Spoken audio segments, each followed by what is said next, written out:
Alors, je vais parler d'optimisation de la tarification. Un des leviers que l'entrepreneur a à sa disposition pour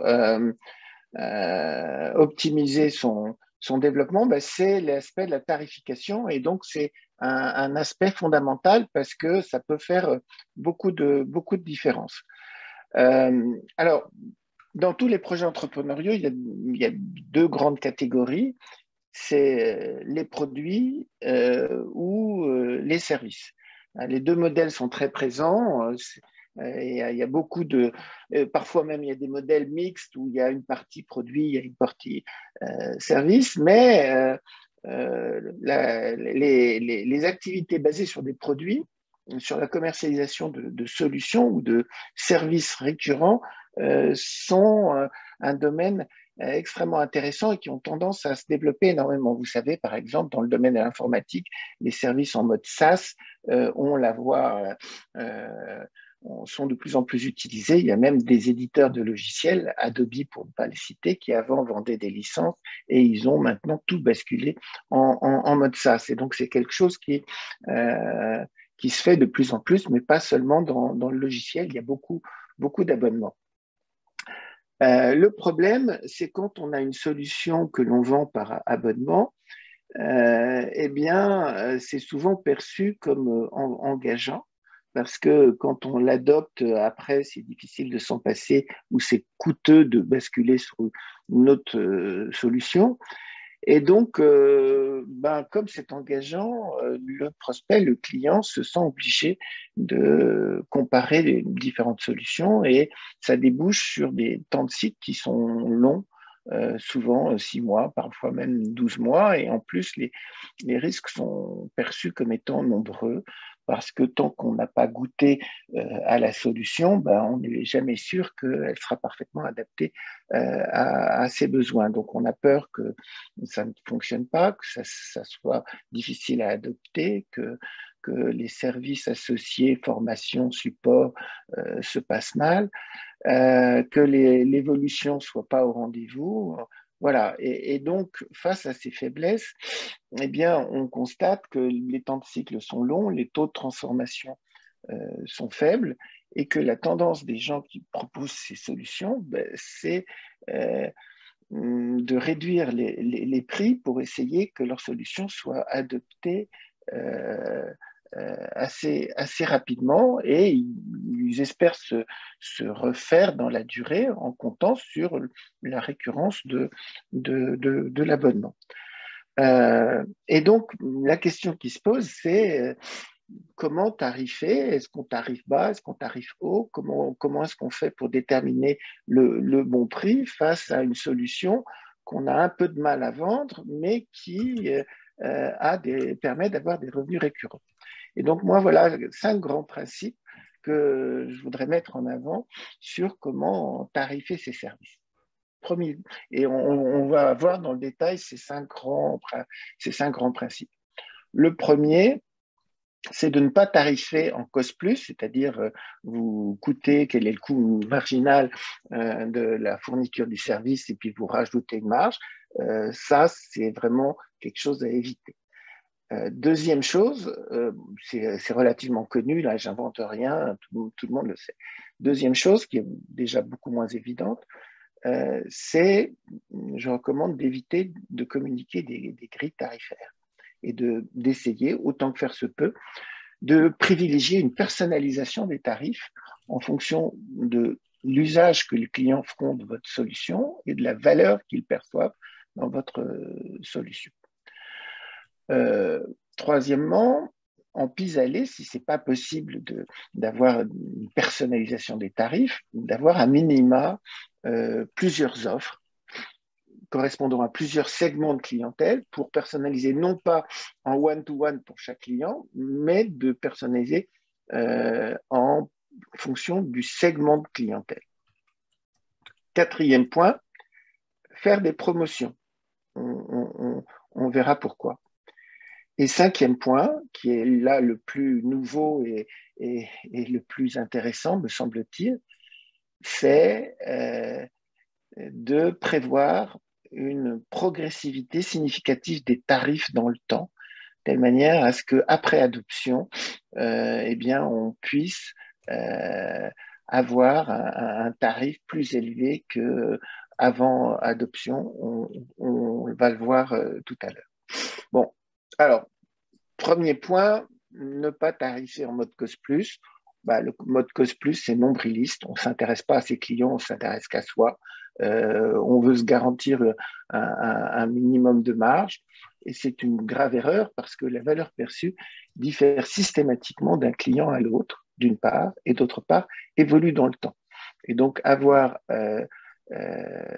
se baser uniquement sur les coûts, c'est ne pas s'intéresser à son client, ne pas s'intéresser à la valeur qu'il perçoit, et au contraire, essayer de tirer parti des différences entre les différents clients. Eh bien, c'est essentiel, ça permet d'augmenter considérablement la marge générée et donc la rentabilisation de l'investissement qu'on a effectué en développant cette solution. Mais là, je pense que tout le monde est d'accord avec ça, il n'y a pas vraiment matière à discuter. Un autre point qui est là beaucoup plus novateur, c'est éviter des grilles tarifaires. Éviter sur votre site de dire, ben voilà, ça coûte tant en fonction de la durée, du nombre d'utilisateurs de ce site, cela. Je vous donne juste un petit exemple pour fixer les idées de à quel point c'est réducteur d'utiliser une grille tarifaire. Imaginons un produit qui soit tarifé à 100 euros, mais qui a un prix de revient de 30. Hein. Très souvent, c'est le cas dans le cas des abonnements. Très souvent, le prix de revient marginal est faible. Là, j'ai pris 30, mais souvent, c'est 10. Dans le cas des logiciels en mode SaaS, faire tourner un ordinateur, ça coûte quasiment rien. Donc, le coût de revient marginal, c'est 5 ou 10. Et donc, ce qui maximise encore l'impact de ce que je vous raconte. Si un client était prêt à l'acheter 130, il voit sur le tarif que c'est 100, bah, il achète 100 et on a perdu 30 de marge. Voilà. S'il était prêt à l'acheter 70, il voit sur la grille que c'est 100, il dit c'est trop cher, je ne l'achète pas. Si on lui avait vendu à 70, qui était le prix qu'il était prêt à mettre, on aurait fait 40 de marge. Donc vous voyez, dans le premier cas, on a perdu 30 de marge. Dans le second cas, on a perdu 40 de marge. J'ai fait un petit calcul. J'ai estimé une distribution de valeur perçue compris entre 70 et 130.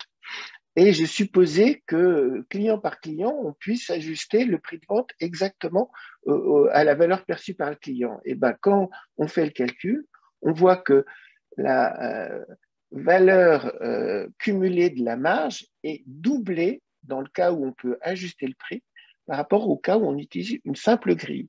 Donc, vous voyez que les enjeux de ne pas utiliser une grille tarifaire, alors c'est un cas théorique parce que là j'ai supposé que systématiquement on arrivait à vendre à la valeur exactement à la valeur perçue.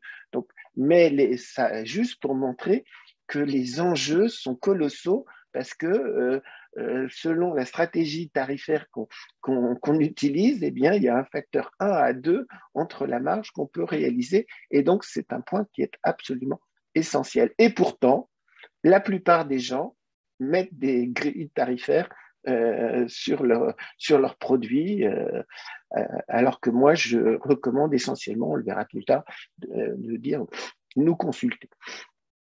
Bon, donc, mes recommandations, ne pas afficher de grille tarifaire, éventuellement afficher une accroche de dire à partir de temps, histoire de cadrer et que le prospect sache dans quelles eaux il navigue.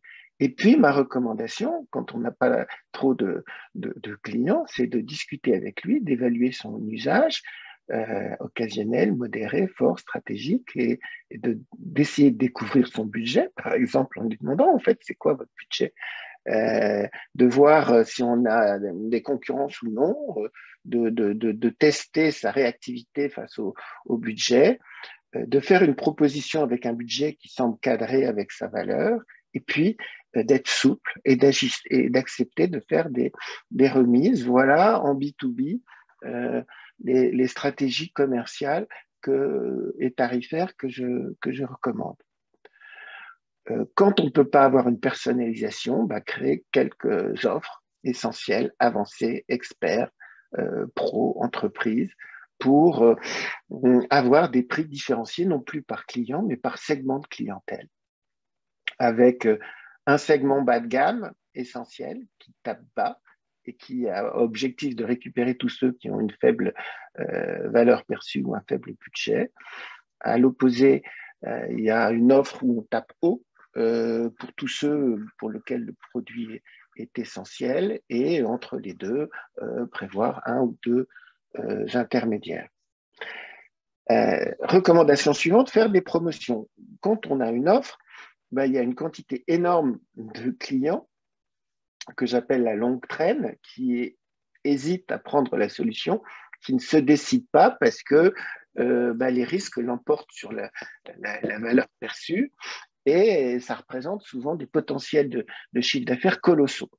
Et donc, pour ce segment-là, pour attaquer cette longue traîne, je recommande de faire des promotions occasionnelles, par exemple à l'occasion de salons, par exemple à l'occasion d'événements, d'anniversaires, de dates de calendrier comme le Black Friday, parce que ça peut être le déclencheur de ventes additionnelles en boostant la notoriété et sans cannibaliser les offres classiques, parce que c'est des promotions tout à fait occasionnelles.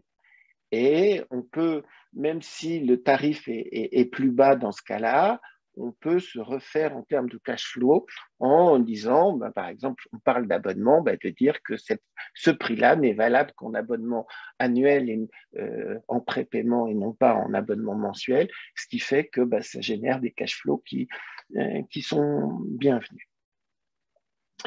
Et dernière recommandation, la plus novatrice, c'est de prévoir une progression des prix des abonnements. En effet, la valeur perçue d'une solution est amputée par les risques perçus. On a vu que un client, il hésitait à prendre une solution, un abonnement, parce que c'est engageant, ça fait des coûts qui sont récurrents, il a peur de ne plus pouvoir s'en passer, voilà, et donc il hésite. Et pourtant, il souscrit.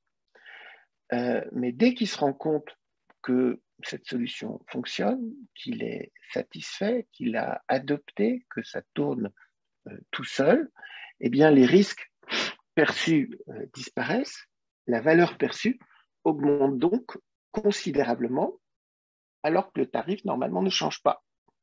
Et donc, cette recommandation, c'est de rattraper l'écart dans le temps entre l'augmentation de la valeur perçue due à une solution adoptée qui fonctionne bien et le prix initial.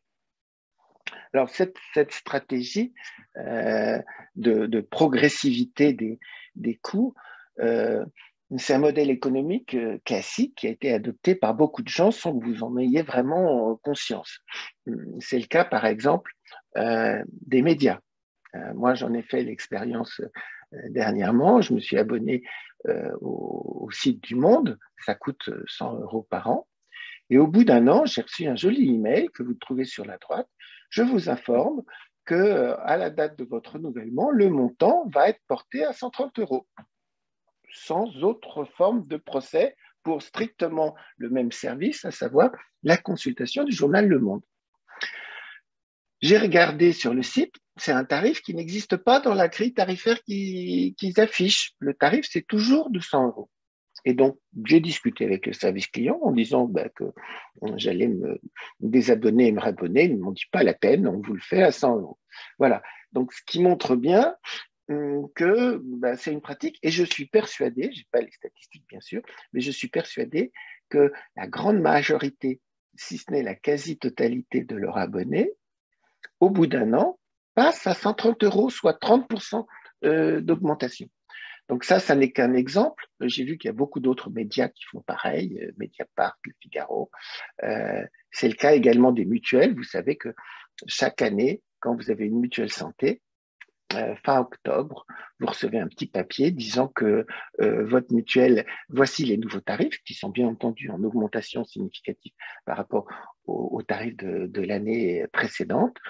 Et donc, c'est un modèle économique avéré, c'est que les mutuelles ont des offres plutôt avantageuses et puis elles se rattrapent en faisant des augmentations très significatives tous les ans, à tel point qu'il y a même des acteurs qui vous permettent d'optimiser vos coûts de mutuelle santé en vous proposant de changer de mutuelle pour exploiter cet aspect-là. Voilà. Et donc, pour prendre en compte tout cela, moi, ce que je vous propose, c'est prévoir des contrats où la variabilité des prix est mise en avant, hein, pas un contrat fixe et surtout pas s'appuyer sur des index publics. Moi, j'ai vu beaucoup de contrats qui étaient indexés avec l'index Syntec. L'indice Syntec, il fait du surplace, alors que les coûts des personnels augmentent très significatif. L'indice Syntec n'est absolument pas représentatif. Et donc, il ne faut surtout pas indexer ses prix sur des indices publics. Il faut dire, eh ben, on réajustera les prix, on ne sait pas quand. Les mutuelles justifient l'augmentation des prix en disant, ben, on ne sait pas quel sera le coût de la santé. On peut très bien justifier que on ne sait pas quels seront les coûts des salariés qui varient et qui augmentent beaucoup. Et voilà, et de dire, ben, on réajustera. Puis si les nouveaux tarifs ne vous plaisent pas, ben, vous résiliez. Deuxième recommandation, quasi systématiquement, vous avez des anciens clients qui bénéficient de prix du passé qui n'ont pas été réajustés dans le temps. Et donc, il y a un rattrapage énorme en faisant payer le nouveau prix aux clients historiques qui utilisent depuis longtemps. Si vous avez des clients personnalisés, ben, je vous propose de faire des augmentations personnalisées en prenant en compte le niveau d'usage de l'utilisateur. C'est très facile de voir quand on a un service en mode SaaS ou même un abonnement, l'abonnement au Monde, à quelle fréquence est-ce que mon client lit le Monde? S'il le lit 3 fois par jour tous les jours, ben c'est donc un power user, il a un grand usage du service que je mets à son utilisation. Je peux me permettre un niveau d'augmentation plus élevé que quelqu'un qui ne lit le Monde qu'une fois tous les 6 mois. Et donc de prendre en compte le niveau d'usage, nombre d'utilisateurs, fréquence d'utilisation, durée d'utilisation pour évaluer l'importance de votre solution pour le client et en fonction de ça, de vous permettre ou pas des augmentations plus ou moins significatives. Voilà, et d'une manière générale, augmenter les prix tous les ans, quitte à faire des remises pour les nouveaux clients, de manière à ce que la marge à l'entrée ne soit pas élevée.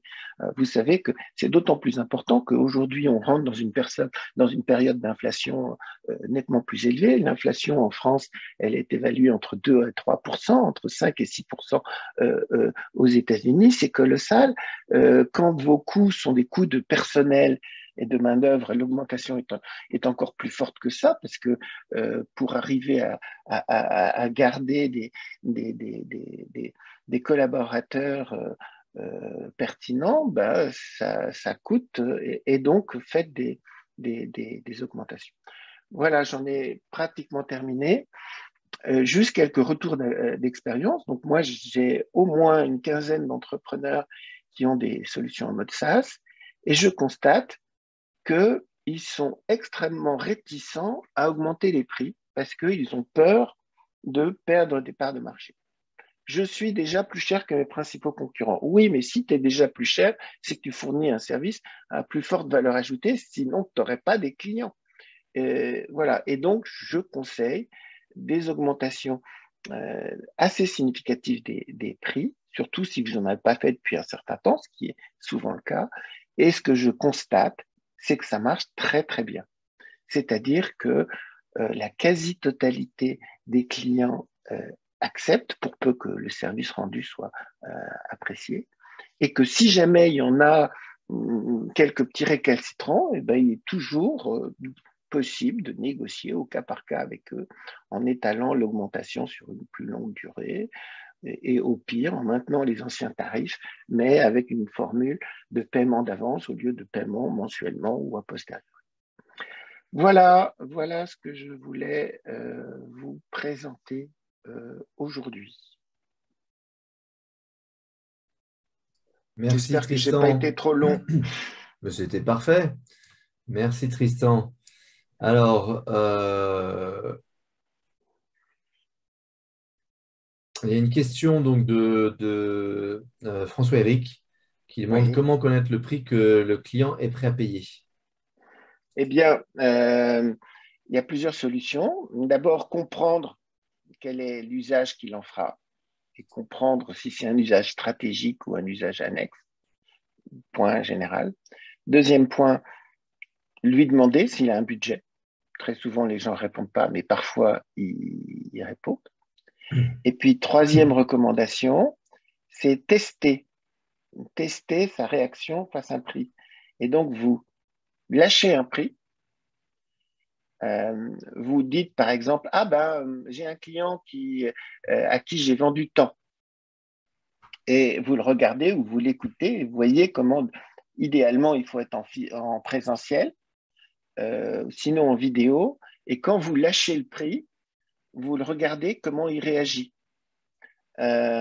Et soit il sursaute parce que c'est pas du tout le prix auquel il s'attendait et donc c'est beaucoup beaucoup trop cher, soit il est impassible parce que s'il est impassible, c'est que généralement le prix lui convient et vous avez toute l'attitude après pour ajuster dans le devis que vous allez lui faire le prix en fonction de sa réaction instinctive à ce que vous avez dit, vu que c'est un prix que vous avez évoqué pour un autre client, il ne connaît pas du tout les conditions d'utilisation de l'autre client et donc vous avez toute l'attitude pour réajuster à la hausse et à la baisse le prix en fonction de la réaction de votre client. Et moi, ce que je recommande, c'est de systématiquement taper un petit peu haut par rapport à la perception de ce que pourrait être un budget acceptable par votre client, en se gardant la possibilité de faire une remise exceptionnelle derrière.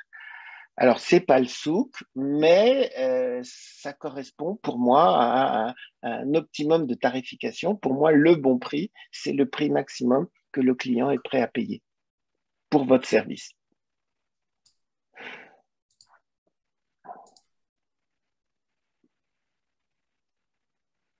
Voilà.